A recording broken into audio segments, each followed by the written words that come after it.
मेरे प्यारे देशवासियों, नमस्कार। आप सब लॉकडाउन में इस मन की बात को सुन रहे हैं। इस मन की बात के लिए आने वाले सुझाव, फोन कॉल की संख्या सामान्य रूप से कई गुना ज्यादा है।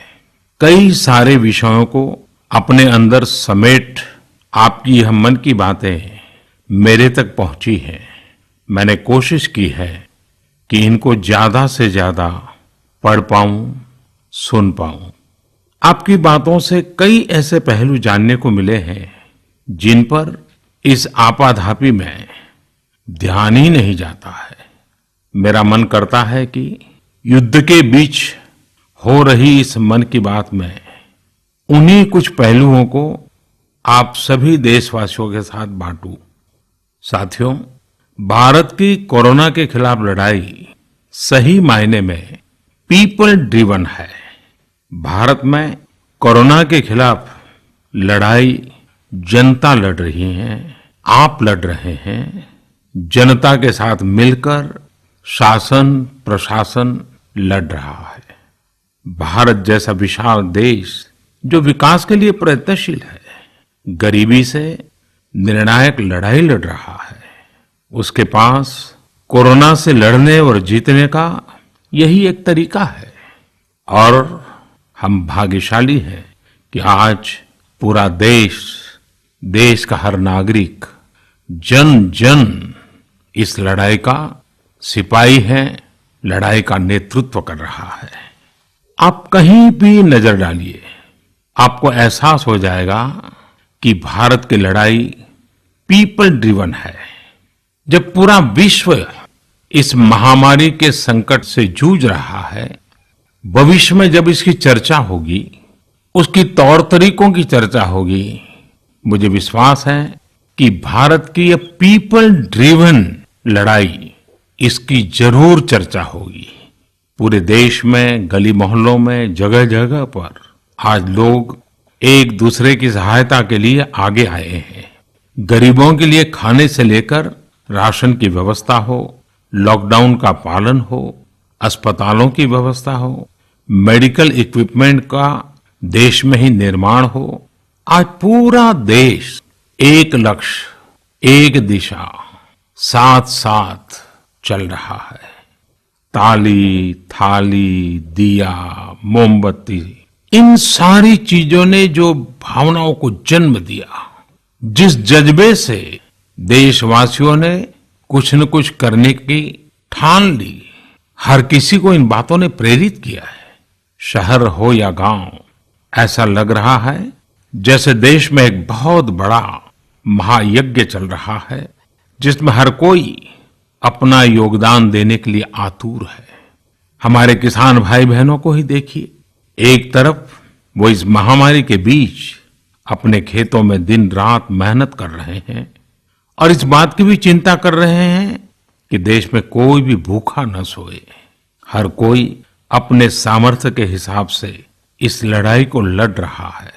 कोई किराया माफ कर रहा है, तो कोई अपनी पूरी पेंशन या पुरस्कार में मिली राशि को पीएम केयर्स में जमा करा रहा है। कोई खेत की सारी सब्जियां दान दे रहा है, तो कोई हर रोज सैकड़ों गरीबों को मुफ्त भोजन करा रहा है। कोई मास्क बना रहा है। कहीं हमारे मजदूर भाई बहन क्वारंटीन में रहते हुए जिस स्कूल में रह रहे हैं, उसकी रंगाई पुताई कर रहे हैं।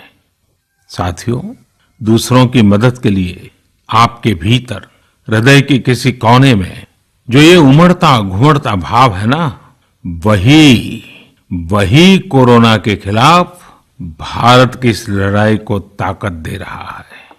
वही इस लड़ाई को सच्चे मायने में पीपल ड्रिवन बना रहा है। और हमने देखा है पिछले कुछ साल में हमारे देश में यह मिजाज बना है, निरंतर मजबूत होता रहा है। चाहे करोड़ों लोगों का गैस सब्सिडी छोड़ना हो, लाखों सीनियर सिटीजन का रेलवे सब्सिडी छोड़ना हो, स्वच्छ भारत अभियान का नेतृत्व लेना हो, टॉयलेट बनाने हो, अनगिनत बातें ऐसी है। इन सारी बातों से पता चलता है हम सबको एक मन, एक मजबूत धागे से पिरो दिया है, एक होकर देश के लिए कुछ करने की प्रेरणा दी है। मेरे प्यारे देशवासियों, मैं पूरी नम्रता पूर्वक, बहुत ही आदर के साथ आज 130 करोड़ देशवासियों की इस भावना को सर झुका करके नमन करता हूं। आप अपनी भावना के अनुरूप देश के लिए अपनी रुचि के हिसाब से, अपने समय के अनुसार कुछ कर सके, इसके लिए सरकार ने एक डिजिटल प्लेटफॉर्म भी तैयार किया है। ये प्लेटफॉर्म है covidwarriors.gov.in। मैं दोबारा बोलता हूं, covidwarriors.gov.in। सरकार ने इस प्लेटफॉर्म के माध्यम से तमाम सामाजिक संस्थाओं के वॉलंटियर्स, सिविल सोसाइटी के प्रतिनिधि और स्थानीय प्रशासन को एक दूसरे से जोड़ दिया है। बहुत ही कम समय में इस पोर्टल से 1.25 करोड़ लोग जुड़ चुके हैं। इनमें डॉक्टर, नर्सिस से लेकर हमारी आशा, एएनएम बहनें, हमारे एनसीसी, एनएसएस के साथी, अलग अलग फील्ड के तमाम प्रोफेशनल्स, उन्होंने इस प्लेटफॉर्म को अपना प्लेटफॉर्म बना लिया है। ये लोग स्थानीय स्तर पर क्राइसिस मैनेजमेंट प्लान बनाने वालों में और उसकी पूर्ति में भी बहुत मदद कर रहे हैं। आप भी covidwarriors.gov.in से जुड़कर देश की सेवा कर सकते हैं, कोविड वॉरियर बन सकते हैं। साथियों, हर मुश्किल हालात, हर लड़ाई कुछ न कुछ सबक देती है, कुछ न कुछ सिखा करके जाती है, सीख देती है, कुछ संभावनाओं के मार्ग बनाती है और कुछ नई मंजिलों की दिशा भी देती है। इस परिस्थिति में आप सब देशवासियों ने जो संकल्प शक्ति दिखाई है, उससे भारत में एक नए बदलाव की शुरुआत भी हुई है। हमारे बिजनेस, हमारे दफ्तर, हमारे शिक्षण संस्थान, हमारा मेडिकल सेक्टर, हर कोई तेजी से नए तकनीकी बदलावों की तरफ भी बढ़ रहे हैं। टेक्नोलॉजी के फ्रंट पर तो वाकई ऐसा लग रहा है कि देश का हर इनोवेटर नई परिस्थितियों के मुताबिक कुछ न कुछ नया निर्माण कर रहा है। साथियों, देश जब एक टीम बनकर के काम करता है, तब क्या कुछ होता है, ये हम अनुभव कर रहे हैं। आज केंद्र सरकार हो, राज्य सरकार हो, इनका हर एक विभाग और संस्थान राहत के लिए मिलजुल करके पूरी स्पीड से काम कर रहे हैं। हमारे एविएशन सेक्टर में काम कर रहे लोग हों, रेलवे कर्मचारी हो, ये दिन रात मेहनत कर रहे हैं ताकि देशवासियों को कम से कम समस्या हो। आप में से शायद बहुत लोगों को मालूम होगा कि देश के हर हिस्से में दवाइयों को पहुंचाने के लिए लाइफलाइन उड़ान नाम से एक विशेष अभियान चल रहा है। हमारे इन साथियों ने इतने कम समय में देश के भीतर ही 3 लाख किलोमीटर की हवाई उड़ान भरी है और 500 टन से अधिक मेडिकल सामग्री देश के कोने कोने में आप तक पहुंचाया है।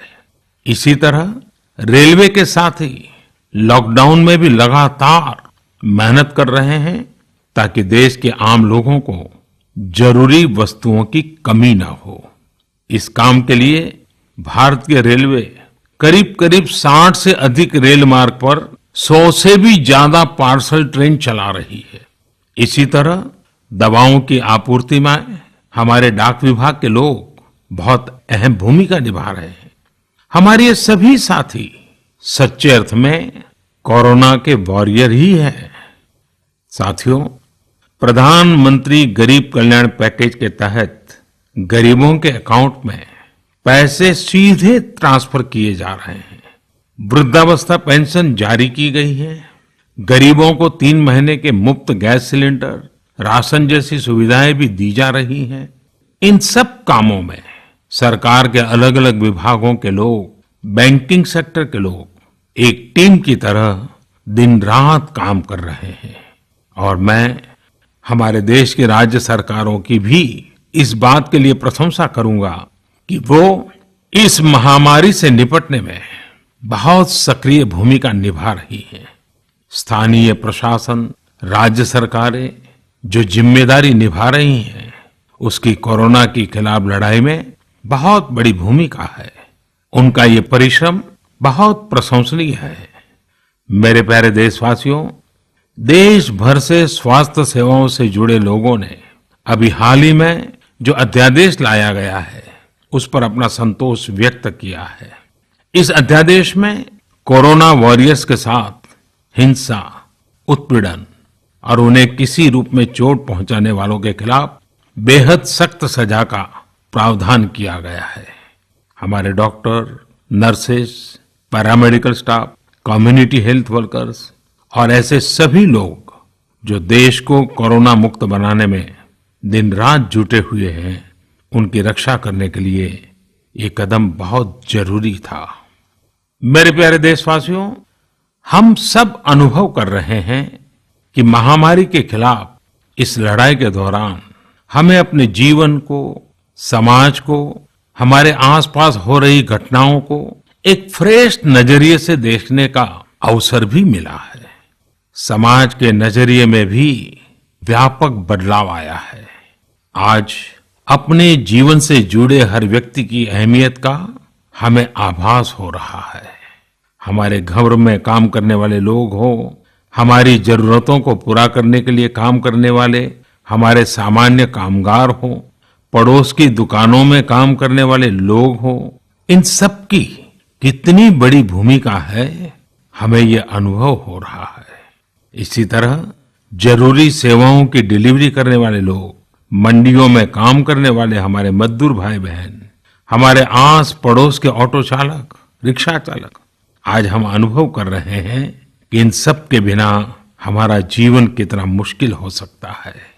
आजकल सोशल मीडिया में हम सब लोग लगातार देख रहे हैं कि लॉकडाउन के दौरान लोग अपने इन साथियों को न सिर्फ याद कर रहे हैं, उनकी जरूरतों का ध्यान रख रहे हैं, बल्कि उनके बारे में बहुत सम्मान से लिख भी रहे हैं। आज देश के हर कोने से ऐसी तस्वीरें आ रही हैं कि लोग सफाई कर्मियों पर पुष्प वर्षा कर रहे हैं। पहले उनके काम को संभवतः आप भी कभी नोटिस नहीं करते थे। डॉक्टर हो, सफाई कर्मी हो, अन्य सेवा करने वाले लोग हो, इतना ही नहीं, हमारी पुलिस व्यवस्था को लेकर भी आम लोगों के सोच में काफी बदलाव हुआ है। पहले पुलिस के विषय में सोचते ही नकारात्मकता के सिवाय हमें कुछ नजर नहीं आता था। हमारे पुलिसकर्मी आज गरीबों, जरूरतमंदों को खाना पहुंचा रहे हैं, दवा पहुंचा रहे हैं।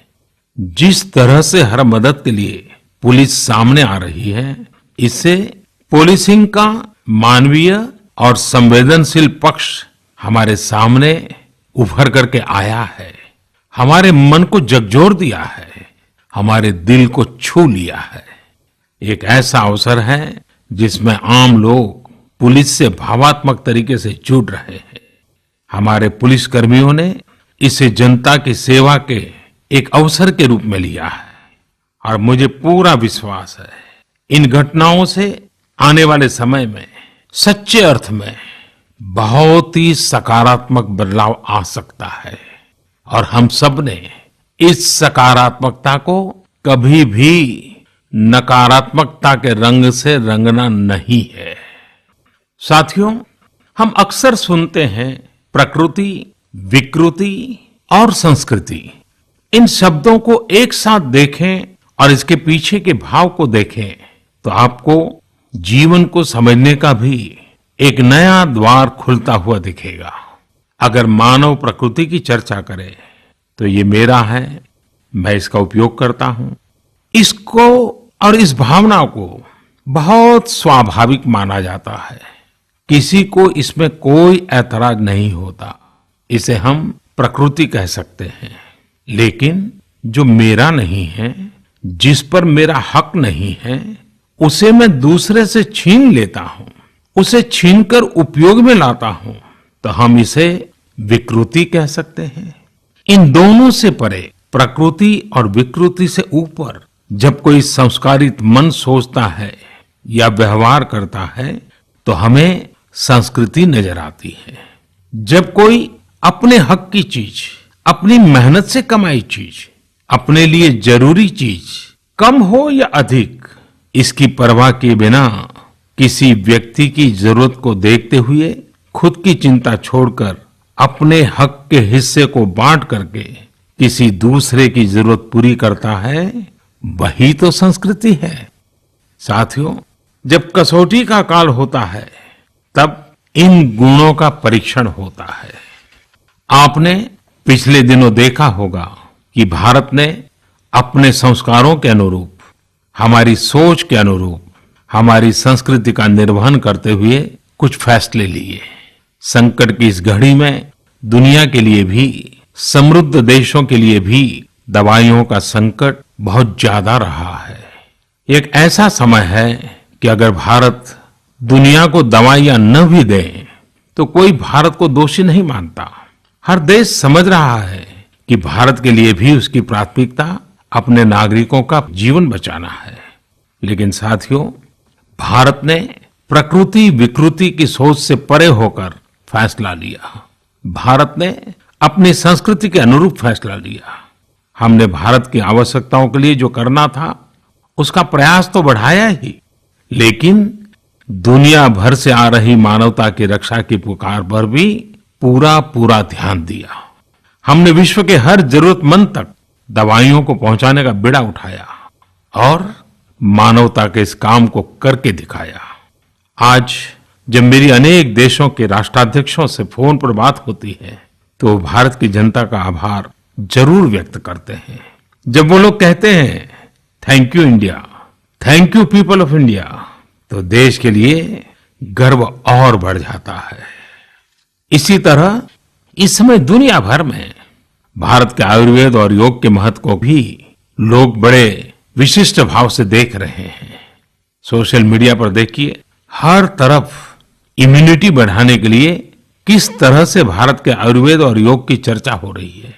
कोरोना की दृष्टि से आयुष मंत्रालय ने इम्यूनिटी बढ़ाने के लिए जो प्रोटोकॉल दिया था, मुझे विश्वास है कि आप लोग इसका प्रयोग जरूर कर रहे होंगे।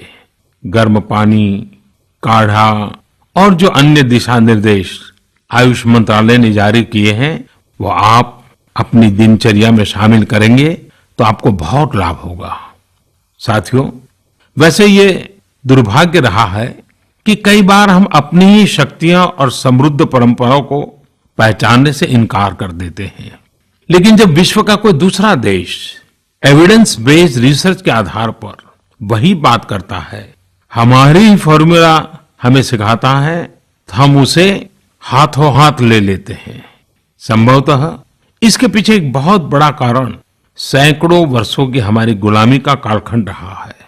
इस वजह से कभी कभी हमें अपनी ही शक्ति पर विश्वास नहीं होता है, हमारा आत्मविश्वास कम नजर आता है। इसलिए हम अपने देश की अच्छी बातों को, हमारे पारंपरिक सिद्धांतों को एविडेंस बेस्ड रिसर्च के आधार पर आगे बढ़ाने के बजाय उसे छोड़ देते हैं, उसे हीन समझने लगते हैं। भारत की युवा पीढ़ी को अब इस चुनौती को स्वीकार करना होगा। जैसे विश्व ने योग को सहज स्वीकार किया है, वैसे ही हजारों वर्षों पुराने हमारे आयुर्वेद के सिद्धांतों को भी विश्व अवश्य स्वीकार करेगा। हाँ, इसके लिए युवा पीढ़ी को संकल्प लेना होगा और दुनिया जिस भाषा में समझती है उस वैज्ञानिक भाषा में हमें समझाना होगा, कुछ करके दिखाना होगा। साथियों, वैसे कोविड-19 के कारण कई सकारात्मक बदलाव हमारे काम करने के तरीके, हमारी जीवन शैली और हमारी आदतों में भी स्वाभाविक रूप से अपनी जगह बना रहे हैं। आपने सबने भी महसूस किया होगा इस संकट ने कैसे अलग अलग विषयों पर हमारी समझ और हमारी चेतना को जागरूक किया है। जो असर हमें अपने आसपास देखने को मिल रहे हैं, इनमें सबसे पहला है मास्क पहनना और अपने चेहरे को ढककर रखना। कोरोना की वजह से बदलते हुए हालात में मास्क भी हमारे जीवन का हिस्सा बन रहा है। वैसे हमें इसकी भी आदत कभी नहीं रही कि हमारे आसपास के बहुत सारे लोग मास्क में दिखे, लेकिन अब हो यही रहा है। हाँ, इसका ये मतलब नहीं है कि जो मास्क लगाते हैं वे सभी बीमार हैं। और जब मैं मास्क की बात करता हूं तो मुझे एक पुरानी बात याद आती है। आप सबको भी याद होगा, एक जमाना था कि हमारे देश के कई ऐसे इलाके ऐसे होते थे कि वहां अगर कोई नागरिक फल खरीदता हुआ दिखता था तो आस पड़ोस के लोग उसको जरूर पूछते थे, क्या घर में कोई बीमार है? यानी फल मतलब बीमारी में ही खाया जाता है, ऐसी एक धारणा बनी हुई थी। हालांकि समय बदला और ये धारणा भी बदली। वैसे ही मास्क को लेकर भी धारणा अब बदलने वाली ही है। आप देखिएगा, मास्क अब सभ्य समाज का प्रतीक बन जाएगा। अगर बीमारी से खुद को बचना है और दूसरों को भी बचाना है तो आपको मास्क लगाना पड़ेगा। और मेरा तो सिंपल सुझाव रहता है, गमछा, मुंह ढकना है। साथियों, हमारे समाज में एक और बड़ी जागरूकता ये आई है कि अब सभी लोग ये समझ रहे हैं कि सार्वजनिक स्थानों पर थूकने के क्या नुकसान हो सकते हैं। यहां वहां कहीं पर भी थूक देना गलत आदतों का हिस्सा बना हुआ था। ये स्वच्छता और स्वास्थ्य को गंभीर चुनौती भी देता था। वैसे एक तरह से देखें तो हम हमेशा से ही इस समस्या को जानते रहे, लेकिन ये समस्या समाज से समाप्त होने का नाम ही नहीं ले रही थी। अब वो समय आ गया है कि इस बुरी आदत को हमेशा हमेशा के लिए खत्म कर दिया जाए। कहते भी हैं कि बेटर लेट देन नेवर। तो देर भले हो गई हो, लेकिन अब ये थूकने की आदत छोड़ देनी चाहिए। ये बातें जहां बेसिक हाइजीन का स्तर बढ़ाएंगी, वहीं कोरोना संक्रमण को फैलने से रोकने में भी मदद करेगी। मेरे प्यारे देशवासियों, ये सुखद संयोग ही है कि आज जब आपसे मैं मन की बात कर रहा हूं तो अक्षय तृतीया का पवित्र पर्व भी है। साथियों, क्षय का अर्थ होता है विनाश, लेकिन जो कभी नष्ट नहीं हो, जो कभी समाप्त नहीं हो, वो अक्षय है। अपने घरों में हम सब इस पर्व को हर साल मनाते हैं, लेकिन इस साल हमारे लिए इसका विशेष महत्व है। आज के कठिन समय में यह एक ऐसा दिन है जो हमें याद दिलाता है कि हमारी आत्मा, हमारी भावना अक्षय है। यह दिन हमें याद दिलाता है कि चाहे कितनी भी कठिनाइयां रास्ता रोके, चाहे कितनी भी आपदाएं आए, चाहे कितनी भी बीमारियों का सामना करना पड़े, इनसे लड़ने और जूझने की मानवीय भावनाएं अक्षय है। माना जाता है कि यही वो दिन है जिस दिन भगवान श्री कृष्ण और भगवान सूर्यदेव के आशीर्वाद से पांडवों को अक्षय पात्र मिला था। अक्षय पात्र यानी एक ऐसा बर्तन जिसमें भोजन कभी समाप्त नहीं होता है। हमारे अन्नदाता किसान हर परिस्थिति में देश के लिए, हम सब के लिए इसी भावना से परिश्रम करते हैं। इन्हीं के परिश्रम से आज हम सब के लिए, गरीबों के लिए देश के पास अक्षय अन्न भंडार है। इस अक्षय तृतीया पर हमें अपने पर्यावरण, जंगल, नदियां और पूरे इकोसिस्टम के संरक्षण के बारे में भी सोचना चाहिए, जो हमारे जीवन में महत्वपूर्ण भूमिका निभाते हैं। अगर हम अक्षय रहना चाहते हैं तो हमें पहले यह सुनिश्चित करना होगा कि हमारी धरती अक्षय रहे। क्या आप जानते हैं कि अक्षय तृतीया का यह पर्व दान की शक्ति यानी पावर ऑफ गिविंग का भी एक अवसर होता है। हम हृदय की भावना से जो कुछ भी देते हैं, वास्तव में महत्व उसी का होता है। यह बात महत्वपूर्ण नहीं है कि हम क्या देते हैं और कितना देते हैं। संकट के इस दौर में हमारा छोटा सा प्रयास हमारे आसपास के बहुत से लोगों के लिए बहुत बड़ा संबल बन सकता है। साथियों, जैन परंपरा में भी यह बहुत पवित्र दिन है, क्योंकि पहले तीर्थंकर भगवान ऋषभदेव के जीवन का यह एक महत्वपूर्ण दिन रहा है। ऐसे में जैन समाज इसे एक पर्व के रूप में मनाता है और इसलिए ये समझना आसान है कि क्यों इस दिन को लोग किसी भी शुभ कार्य को प्रारंभ करना पसंद करते हैं। चूंकि आज कुछ नया शुरू करने का दिन है, तो ऐसे में क्या हम सब मिलकर अपने प्रयासों से अपनी धरती को अक्षय और अविनाशी बनाने का संकल्प ले सकते हैं। साथियों, आज भगवान बसवेश्वर जी की भी जयंती है। ये मेरा सौभाग्य रहा है कि मुझे भगवान बसवेश्वर की स्मृतियां और उनके संदेश से बार बार जुड़ने का, सीखने का अवसर मिला है। देश और दुनिया में भगवान बसवेश्वर के सभी अनुयायियों को उनकी जयंती पर बहुत बहुत शुभकामनाएं। साथियों, रमजान का भी पवित्र महीना शुरू हो चुका है। जब पिछली बार रमजान मनाया गया था तो किसी ने सोचा भी नहीं था कि इस बार रमजान में इतनी बड़ी मुसीबतों का भी सामना करना पड़ेगा। लेकिन अब जब पूरे विश्व में ये मुसीबत आ ही गई है, तो हमारे सामने अवसर है इस रमजान को संयम, सद्भावना, संवेदनशीलता और सेवा भाव का प्रतीक बनाएं। इस बार हम पहले से ज्यादा इबादत करें ताकि ईद आने से पहले दुनिया कोरोना से मुक्त हो जाए और हम पहले की तरह उमंग और उत्साह के साथ ईद मनाएं। मुझे विश्वास है कि रमजान के इन दिनों में स्थानीय प्रशासन के दिशा निर्देशों का पालन करते हुए कोरोना के खिलाफ चल रही इस लड़ाई को हम और मजबूत करेंगे। सड़कों पर, बाजारों में, मोहल्लों में फिजिकल डिस्टेंसिंग के नियमों का पालन अभी बहुत आवश्यक है। मैं आज उन सभी कम्युनिटी लीडर्स के प्रति भी आभार प्रकट करता हूं जो 2 गज दूरी और घर से बाहर नहीं निकलने को लेकर लोगों को जागरूक कर रहे हैं। वाकई कोरोना ने इस बार भारत समेत दुनिया भर में त्योहारों को मनाने का स्वरूप ही बदल दिया है, रंग रूप बदल दिए हैं। अभी पिछले दिनों ही हमारे यहाँ भी बिहू, बैसाखी, पुथंडू, विशु, ओडिया न्यू ईयर ऐसे अनेक त्योहार आए।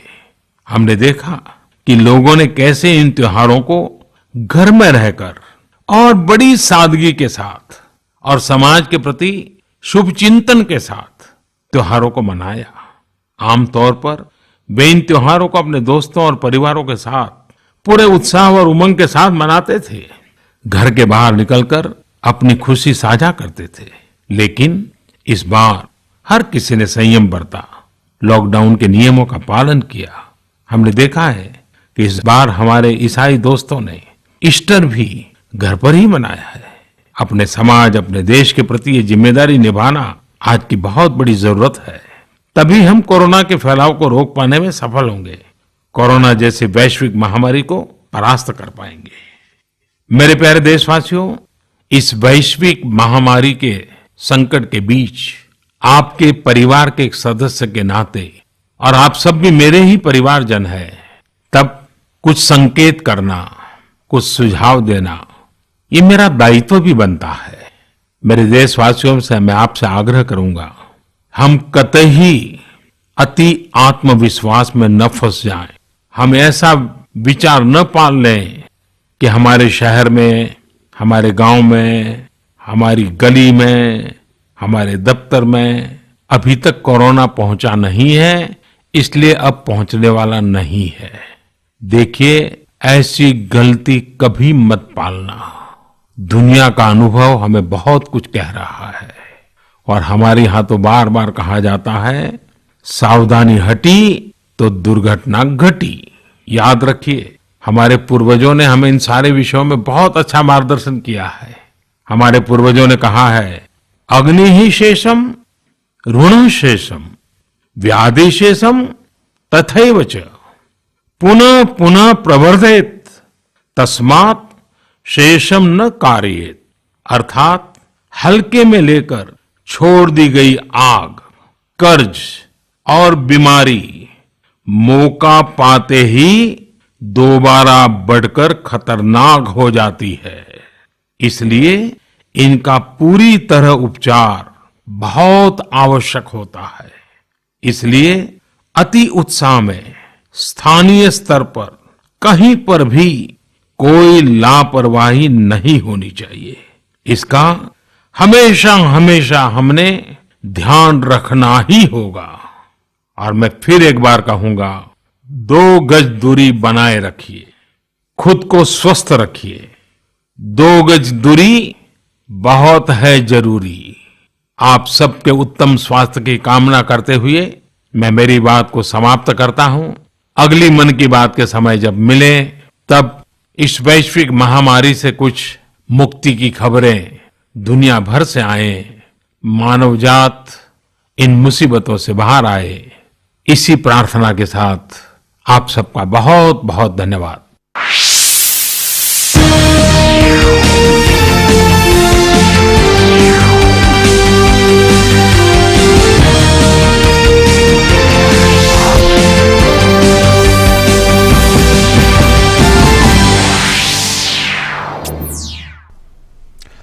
नमस्कार, इस खास कार्यक्रम में आप सभी का स्वागत है। जैसा कि आपने देखा कि प्रधानमंत्री ने आज मन की बात के जरिए न केवल देश बल्कि दुनिया को संबोधित किया और उन तमाम स्टेक होल्डर्स को धन्यवाद कहा, दिल से धन्यवाद कहा